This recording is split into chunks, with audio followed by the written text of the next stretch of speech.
وای توبه نگو هنده؟ چه به وقتش به همه odpuska میداد موبا نمیداد است؟ من گفتم موبا میتیر گفتم او عریضه نوشته پفتم یک ساعت چند شد؟ 10 کم یک ها حالی 10 دقیقه های وقتمو صحبت کنید چی نیمت دام مایلش از این دیگه قبضان یازنامه چوکدی؟ یازنتمی؟ ها پیش کرم یا چوبا آخ یخ منو دیلبازان کر پفتن گو هر روز گپ بسیار نخور شب نخور نان نخور دیت دار خودت به نگاه کن خیلی گفتگیشون کردم یک هفته راستی گپ همین گفتگیشون کردم بعد یک هفته خودم آینه کان نگاه کنم پری چهره گو سونی افتی و یا به نگاه کنم هیچ من به توری نامدن رفتم گفتم که گوش کنید شما لایقی من نیه گفتم روید گفتم اینجا پیش کردم بخکره ای گوش کو تو چاکرش آورده؟ ای نپرس دگانه نپرس منک این حیات به یک و تنها یه؟ چه گپی دورا میزنی؟ او همه میدوند که تونده شاورت هم های یارت هم های بود راست گفتید همه میداند مننده شوهرم هم های یارم هم های لیکن حیات به زندگی به شوهرم به امید یارم به امید شوهرم منک تنها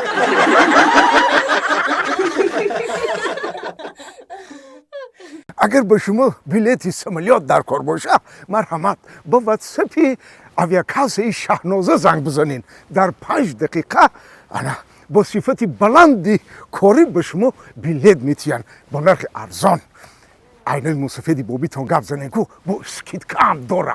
استفاده ببرین السلام علیکم سلام جان سلامت جان همتون سوز یا اکی رقیب جان خیلی سوزه نازه سلامتی خوبه ای پیش میدیدیم شما را آدمی کلام ندیدم اومدم خیلی جان اکی رقیب جان کنی یک دو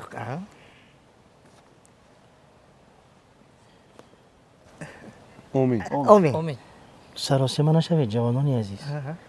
دوری را بینید سراسیمگی به جای نزد میبره صبر خوب است راست گفتید اکی رقیب جان همین حاضر وقتا با کدوم کار مشغولید من با کارهای علمی مشغولم علمی مثلا حاضر در راهی علمی جفت کنی مهنت کشته زحمت کشته زده آفرین میدونید چی کبوتری خطکشان گرفته با توتی جفت کاری صدام اکی رقیب جان آچوبه کبوتر با کبوتر نیو کبوتر با توتی جفت کار ساده دادره که نادانی من کبوتری خطکشان از اینجا خط را میگیرد مکتوب را به دیگر شهر میرود وقتی که راه را گم کند رنگ توتی میپرسد خانه عبدالجلیل در کجا آدم ها تعیین میکنند برابر رفته خط را میدهد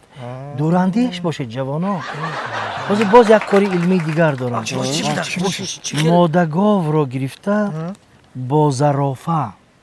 یعنی که گردن دراز هست با هوای چون که زمین ها را همه خواجگی دیخانی گفته گرفتگیان کو گاو چرانده نمیشد از این خاطر وقتی شما گاو میبرید از بالای درخت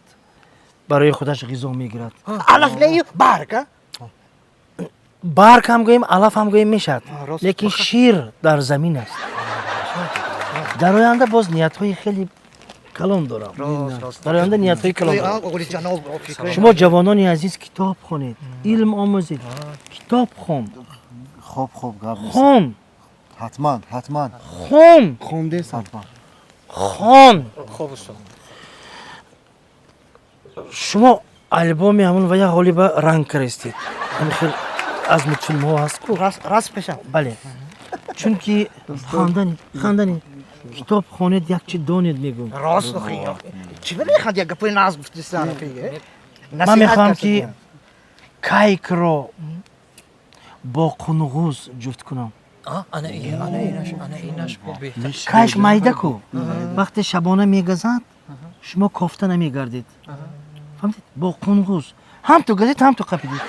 کلام احسن احسن این فکرای این وایای زور آگجومه بید اکی مقیم جون زور برای این خواندن در کار، خواندن در کار. بچه ها من باری دیگر به شما میگویم خوانید، خوانید و باز خوانید. زندگی زیباست، زندگی زیبا. آکی سادی؟ میگم همی استاد کجا بوده باشن؟ ای کجا ای بیمارخانه.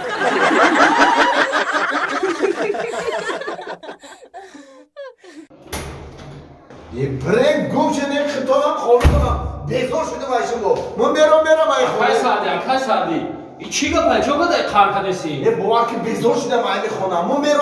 ای به من ینگر گام بزنم مخی. نه ینگر چی گام بزنی؟ بخیر چی گپه گلی خیلی کار کردی؟ یه بوار که همسایه جان همین خونده رو پری ترکان لغت کرده همین دم خامر نه میگه بخیزم کو ای گوشو ترکان میره ای گریب میره ای بالای سرم میره برام بیزار شده من میرم ای خونه ای آکای سادی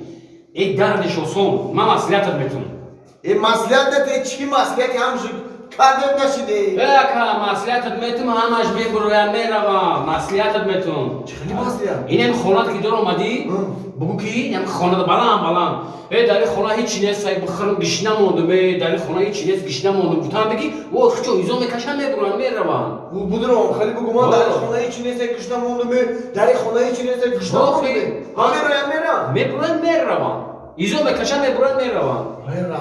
سلامت باشی خیلی گیزلگی نکی کار نکاکا اوسون ای کورش سلامت باشی. در خونه هیچ نیست بخرمه در خونه هیچ نیست بخرمه گشنگی مردمه در خونه هیچ نیست بخرمه در خونه هیچ نیست بخرمه گشنگی مردمه ای چی گفتی سبب زنکی همسایت را که وقتی سای هیچ میگه پول لیفت بته چی پولی چی پول لیفت پولی لیفت بنده میگم که مال سینسه قطعی میفروی گفتم ما بالا سینسا میفرویم گفتم ما سه ایتاژ نه لیفت چیکار میکنیم خلا خب پول سینسا را بته نگنه بیو ای سلام علیکم سلام علیکم سوزی همسویا یه برد گم شمسه قطعی همون سویتی داده کیته با چی گفشی دوخی گفتگی کردم کدام گفتگی من و همه ترکنا را ای بچی ترکانا برو مدن رفتن آخی؟ نه